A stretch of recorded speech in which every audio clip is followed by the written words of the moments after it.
안녕하세요. 77입니다.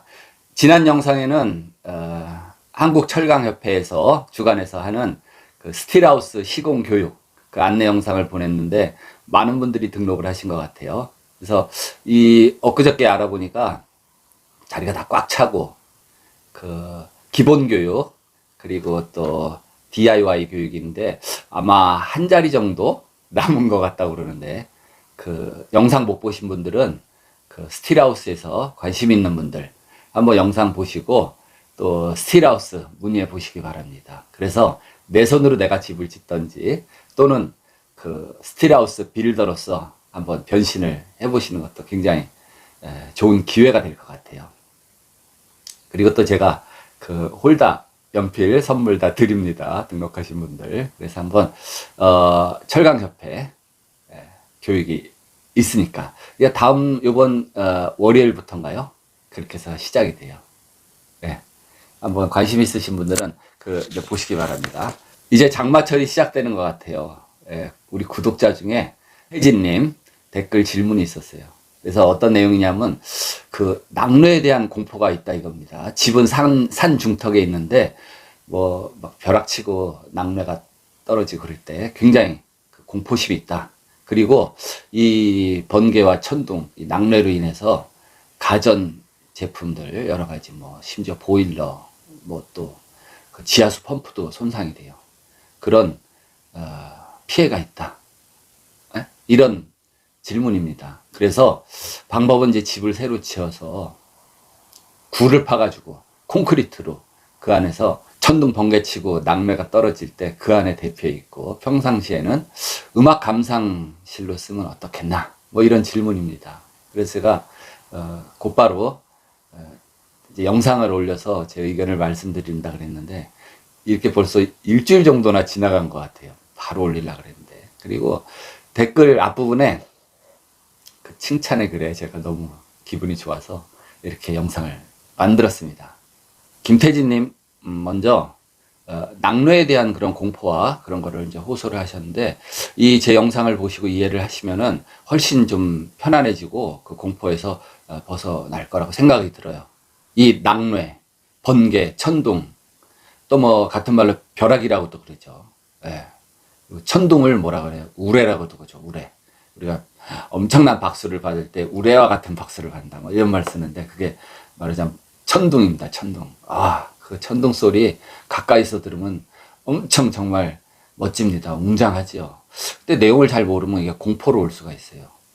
그러니까 뭐 제가 길게 설명은 안 드리는데 이 구름 속에 하늘에서 이렇게 마이너스 플러스가 분리가 됩니다. 전하라 그러는데 전하, 음전하, 양전하. 이게 뭐냐면 전하라는 게 전기 에너지 성질을 짊어진 요 조그마한 입자라고 생각을 하시면 돼요. 얘네들이 이렇게 분리가 돼서 모여요. 마이너스끼리 플러스끼리. 근데 얘네들이 서로 땡기는 힘이 있기 때문에 그 전기적인 에너지가 쌓여서 그게 서로 방전될 때 불꽃이 튀는 겁니다. 그게 번개고 그 다음에 발생되는 그 소리가 천둥 소리죠. 우레 소리. 그래서 구름간에서 주로 번쩍번쩍하고 번개가 치는 거예요. 그 다음에 마이너스 구름, 플러스 구름이 있으면 또 구름과 구름, 운간 번개가 있고 그게 거의 운간, 운내 이 번개가 한 90% 된다 그래요. 90%. 그 다음에 나머지가 이 구름이 예를 들어서 마이너스 성질을 띠고 땅이 플러스가 돼가지고 구름에서 땅으로 이렇게 통하는 방전되는 그게 바로 벼락치는 거죠. 천둥과 번개, 낙뢰가 떨어지는 겁니다. 직접적인 피해와 간접적인 피해 두 가지로 나눌 수가 있는데 직접적인 피해는 그렇게 많은 사례가 없어요. 그리고 여러분들도 좀 안심해야 될 거는 이 번개가 치고 천둥이 치는데 이게 직접 떨어지는 직격뇌라 그러죠. 직격뇌. 그 벼락을 맞을 확률이 굉장히 적어요. 로또보다는 조금 높다는 설도 있고 그런데 그거는 뭐 증명된 게 아니고 근데 굉장히 벼락 맞을 확률이 적습니다. 어떤 데서 일반적인 우리 도심과 일반적인 뭐 시골 삶에서 정말 그렇게 흔치가 않아요. 다만 뭐 넓은 평야 그런 데서 혼자 우뚝 서서 뭐 우산 쓰고 뭐 돌아다닌다든지 뭐 낚싯대를 메고 다닌다든지 뭐 이러면은 모를까 굉장히 적습니다. 벼락 맞을 확률이. 그게 첫째 중요한 점이고, 그 다음에는 이제 대부분이 간접 피해라 그러죠. 간접 피해. 간접뇌. 예. 그 직격뇌. 번개가 그냥 직격탄으로 맞는 거 말고, 그 번개 에너지가 역류를 해서 그 에너지가 간접 피해를 줄 수가 있습니다. 대부분의 피해는 그 간접 피해죠. 간접 피해. 유도뇌라 그러는데, 유도뇌. 이 직격뇌에 반해서 유도뇌는 직격뇌가 떨어지고 그 퍼져나가는 에너지. 유도례라 그러는데, 유도례. 간접 피해를 일으키게 되죠. 그래서 그게 전선을 타고 간다든지 통신선 또는 우리 뭐 가스라인, 배수라인 이런 라인들을 타고 가전제품이나 또 보일러 컨트롤 또 펌프 같은 거, 지하수 펌프 그런 전자제품, 전기제품들을 망가뜨려요. 순간적인 전류 전압, 이 에너지가 높아지는 현상을 서지라 그러는데, 서지. 그 서지라는 게 순간적으로 전기 에너지가 비이상적으로 높아지는 거예요. 그래서 그거를 방지하는 또 방법이 있습니다. 많은 분들이 그 2차 피해로 인한 유도례, 2차 피해로 인한 그 가전제품이 망가지든지 컴퓨터가 망가지든지 그러면은 번개 맞아서 그렇다 이렇게 얘기를 하는데, 그거는 조금 틀린 표현이죠. 번개를 직접 맞은 건 아니에요. 그래서 그거는 조금 이제 잘못된 피해인데, 어쨌든 원인이 번개가 되는 경우가 많습니다. 그래서 그 유도전기에 의해서 그렇게 또 파괴가 되는 겁니다. 그럼 피해 방지를 위해서 첫째, 직접 피해, 그 벼락을 맞는, 직격탄을 맞는 그 피해를 막기 위해서는 뭐 다른 조치보다도 피뢰 설비가 있어요. 피뢰침 설비. 그래서 건축물이나 공작물 높이가 20m 이상이 된다. 그러면은 피뢰 설비를 해야 된다고 그렇게 나와 있어요. 그래서 건축법 시행령 제 119조에 보면은 거기는 이제 건물의 높이 규정이 나와 있어요. 이거는 그 피뢰 설비 규정에서 건축물이나 공작물 높이가 20m 이상 되면은 피뢰 설비를 해야 된다. 이렇게 돼 있는데, 그러면 건물 높이를 자로 재려고 보니까 옥상에 뭐가 많아요. 예, 옥상에 뭐가 있어요? 계단 탑, 또 엘리베이터가 있으면 엘리베이터 그 모터가 들어있는 엘리베이터 탑이 있고, 그 다음에 물탱크실도 있을 수가 있고요. 계단실이 올라와서 계단탑, 또 장식탑이라든지 망루라는 게 있어요. 지금 망루가 별로 필요하지 않은데, 옛날에 소방서에 이게 망루가 있었어요. 예. 그런 것들이 이렇게 올라와 있는데, 장식탑도 있을 수가 있어요. 또 광고판 같은 것도 있을 수가 있고, 그런 거 높이를 어디까지냐. 근데 건축법에서 저 시행령 119조에서 말하는 거는, 자, 건축, 옥상 면적, 대부분의 건축 면적이죠, 그게. 그 건축 면적에 대비해서 그 옥상에 올라와 있는 뭐 장식탑, 망루, 계단탑, 이런 것들의 면적이 8분의 1 이하가 되면은 높이에 산입을 안 해요. 근데 8분의 1 전체 그런 것들에 합친 면적이 8분의 1 이하로서 12m가 넘는다. 그러면 12m까지는 계산을 안 하고, 그 넘는 부분, 예를 들어 15m다. 그러면 12m를 넘는 그 3m를 건축물 높이에 가산을 한다 이겁니다. 그게 건축법에서 말하는 건축물 높이를 잴 때 아래 부분 규정 말고 윗부분이 어지럽게 생겼을 때 그 규정 중에 그런 규정이 있어요. 근데 피뢰 설비의 규정에서 20m 높이라는 거는 그런 거 따지지 않습니다. 뭐 건축 면적의 8분의 1 이하로서 뭐 12m 넘는 그게 아니라, 무조건 어디 높이 삐죽 나와 있는 그 높이까지가 20m를 넘으면은 피뢰 설비를 해야 돼요. 또 그 다음에 피뢰 설비를 했을 때 그 피뢰침 보호각이라는 게 있습니다. 그게 무슨 말이냐면은 건물이 있어요.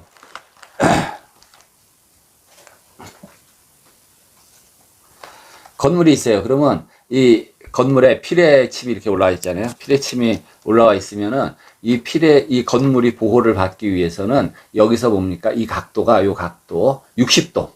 60도 안에 이 건물이 들어가야 돼요. 이렇게 피뢰침이 솟아 있으면 60도 밖으로 벗어났죠. 이 귀퉁이가. 그러면 안 돼요. 그러면 이 건물이, 이 까만 수첩이 건물이라고 생각했을 때 피뢰침 보호각 안에 들어가려면 피뢰침을 높이면 되죠. 그럼 60도 안에 들어가요. 예. 그 다음에 건물이 또 너무 뭐 이렇게 건물이 길어가지고 피뢰침을 너무 높일 수도 없잖아요. 그러면 피뢰침을 이렇게 2개를 한다든지 60도, 60도. 높이에 관계없이 이 국가 또 중요 시설물 또 공작물에는 피뢰 설비를 해야 돼요. 이 높이에 관계없이. 그러니까 국가 중요 시설 뭐가 있어요? 뭐 통신이라든지 항만, 또 뭐 공항, 교통, 방송 시설, 뭐 교정 시설, 그다음에 우리 물 먹는 수원, 예? 이런 중요 시설들은 필해 설비를 또 반드시 해야 돼요. 그리고 그 일반 건축물이 얼마예요? 이 보호각이 60도다 60도 했으면은 그 중요 건물들 그런 건물들은 45도 안에 들어와야 돼요. 이게 좀 더 보호각이 더 좁지요.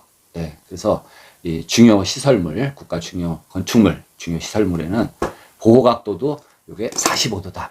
피뢰침 보호각. 그 다음에 일반 건축물은 60도 안에 들어가야 된다. 그리고 뭐 하여튼 뭐가 됐던 이 높이가 20m 이상 되면은 피뢰침 시설 설비를 해야 된다. 또 그거 높이와 관계없이 중요 시설물, 중요 국가 건물 같은 거, 공작물은 피뢰침 설비를 해야 된다. 근데 많은 분들이 이 피뢰 설비를 뭐 이 낙뢰 방지용이다 이렇게 개념을 갖고 계신데 낙뢰 방지는 아닙니다. 그러니까 만일에 벼락이 쳤을 때 그 전기 에너지를 유도해서 그러니까 이렇게 흘려서 땅으로 방전시키는 거, 이 설비를 피뢰 설비라 그러죠. 그래서 높은 데 있다든지 우리 집이 제일 높아요. 산꼭대기 맨 정상에 우리 집이 있어요. 그러면은 벼락 맞을 확률이 많죠. 그러니까 집이 부서지고 불이 날 수 있으니까 피뢰침 설비를 그때는 해야 돼요. 근데 우리 집이 산 꼭대기도 아니고 산 중턱에 있어요. 산 중턱에. 그리고 주변에 뭐 나무들 높은 것도 많아요. 그러면은 피뢰 설비를 하지 않아도 됩니다. 근데 겁이 나니까 피뢰 설비를 했어요. 피뢰 설비가 뭐예요? 그 벼락을 방지하는 시설인 줄 알고. 그게 아니라 정확히 말하면 벼락을, 번개를 유도하는 그런 시설입니다. 그래서 다른데 뭐 지붕 꼭대기나 다른데 이 직격탄, 직경뢰가 떨어져서 피해를 보지 않고 피뢰침에 번개 에너지가 떨어져 가지고 그걸 땅으로 유효하게 방전시키는 거, 그 시설이 피뢰 설비예요. 그러니까 피뢰 설비 불필요하게 하면은 동네 번개 다 맞을 수가 있어요. 안 하셔도 됩니다. 번개 칠 때 그 야외에서의 행동 요령이라든지 그거는 여기 지금 저 표에 그림에 보시면 됩니다. 그래서 여러분들이 그냥 뭐 너무 그 자세하게 외우려고 그러지 말고 한번 그냥 또 필요하신 분은 캡처하시든지 보세요. 행동 요령. 그래서 우리가 번개 치고 그럴 때 차 안에 있을 때는 굉장히 안전하다고 합니다. 왜냐하면 번개가 차를 때리면은 그 에너지가 전기 에너지가 차의 철판, 도체적 철판을 타고 땅으로 방전되기 때문에 차 안에 있는 이제 사람들한테는 이렇게 위험하지가 않다. 그렇게 나와 있어요. 그리고 여러분들이 이제 보면 서해대교라든지 우리나라 이제 전국 그 특수교량 하려면 주로 뭐 제 영상에도 나와 있지만 현수교라든지 그 끈이 또 뭐 이렇게 수직으로 내려온 게 현수교고 끈이 주탑에서 이렇게 비스듬히 내려간 걸 사장교라 그러는데 이런 전국의 다리 54개에다가 그 피뢰 설비하고 또 혹시 낙뢰로 인한 화재, 그래서 소화시설 이런 거를 얼마 전에 다 했습니다. 사진에서 보듯이 저런 교량들, 현수교나 사장교, 주탑이 굉장히 높잖아요. 뭐 어떤 거는 한 200m 정도 되는 그 주탑인데 뭐 주변에 아무것도 없잖아요. 물이니까. 그러니까 낙뢰가 떨어질 확률이 많아요. 교량에.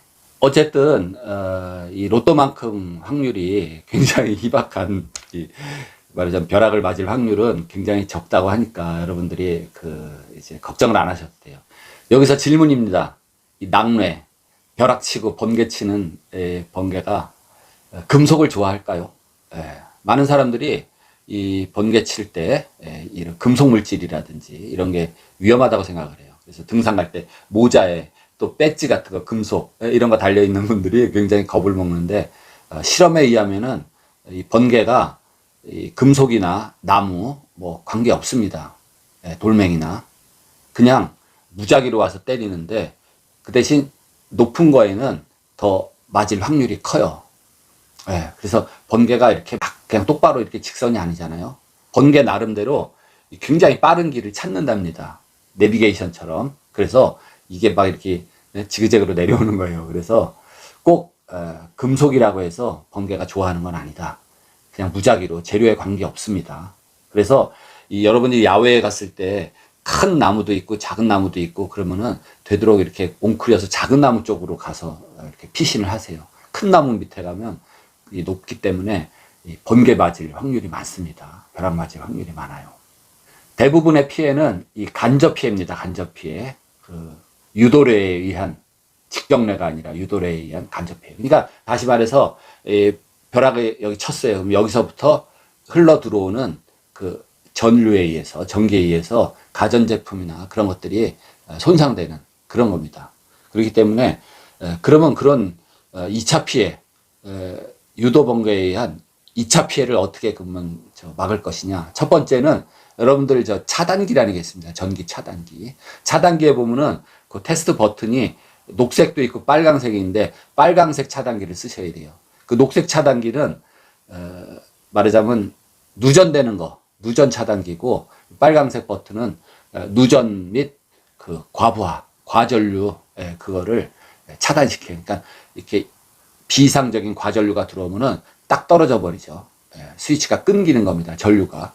그 다음에 또 이 회로 중에 이 번개라든지 과전류 같은 게 또 꼭 번개 이외에도 이런 과전류가 흘러 들어올 수가 있어요. 커다란 모타, 이게 뭡니까? 엘리베이터 모타 같은 게 갑자기 이렇게 돌 때 과전류가 생겨서 비이상적인 전류가 흘러들 수가 있는데, 그거를 우리가 서지라 그럽니다. 서지. 그러면 서지를 차단시킬 수 있으면 되잖아요.